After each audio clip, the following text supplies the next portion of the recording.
அந்த நாட்கள் கிளைமேக்ஸு, முந்தானை முடிச்சு இன்டர்வல் பிளாக்கு, இப்படி பாக்யராஜ் சாருடைய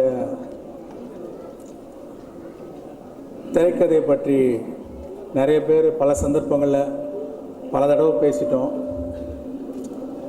ஆனால் இன்றைக்கும் ஸ்க்ரீன் பிளேனா பாக்யராஜ் சார் தான் அப்படிங்கிறது மாறி இன்னொருத்தருக்கு அந்த இடம் போகவே இல்லை.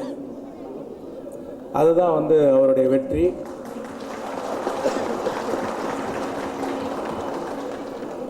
ஏன்னா அவ்வளோ கன்சிஸ்டண்ட்டாக அருமையான திரைக்கதைகள்லாம் அமைச்சிருக்காரு.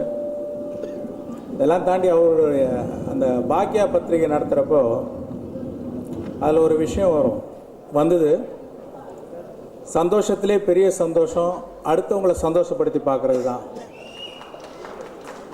அப்படின்னு ஒரு பகுதி வந்தது. அதில் நிறைய வாசகர்களுடைய ஆசை அவர் நிறைவேற்றி வச்சார்.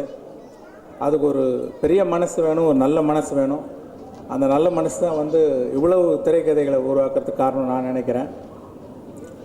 அதே மாதிரி இப்போ அந்த மாதிரி அந்த பாக்யாவில் இருந்த அந்த பகுதி மட்டும் இல்லை, அவருடைய திரைக்கதையாலையும் அவருடைய இயக்கத்தினாலையும் அவருடைய நடிப்பினாலையும் பல பேரை சந்தோஷப்படுத்தியிருக்காரு.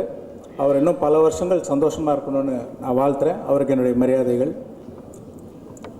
அதாவது மெனக்கடல்னால் இப்போ பார்த்துக்கன்னு பாருங்கள், சளைக்காமல் மெனக்கட்டுக்கிட்டே இருக்கார். அவருடைய இன்விடேஷனில் கூட சரி, அது எப்படி அவ்வளோ டீட்டெயில் நிறைய விஷயங்கள் ஒர்க் பண்ணியிருக்காரு. அவருடைய மெனக்கடல் தான், தொடர்ந்து மெனக்கடல் தான் அவர் இவ்வளோ வருஷம் நிலச்சி நிற்கிறாரு.